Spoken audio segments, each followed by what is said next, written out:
Tierra del tallí, de rosa y jazmín, tierra paraguaya, tierra del polvín, del encajayú y del ñandutí, tierra donde el sol quedó a acariciar a bellas morenas y con su fulgor tierra de galopa, polcacune,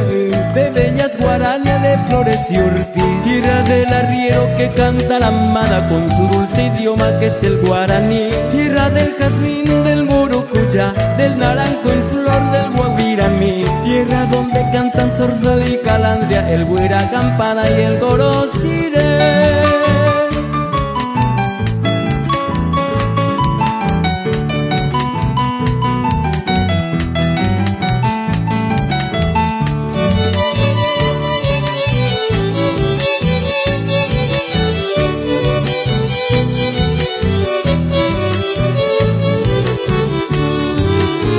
Tierra tropical donde el yerutí te arrulla en su canto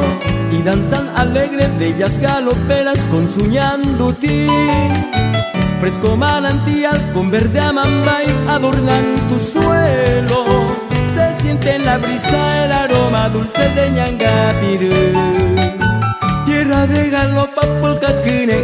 de bellas guarañas, de flores y ortiz, tierra del arriero que canta la amada con su dulce idioma que es el guaraní, tierra del jazmín, del murucuyá, del naranjo en flor, del guaviramí, tierra donde cantan zorzal y calandria, el güira campana.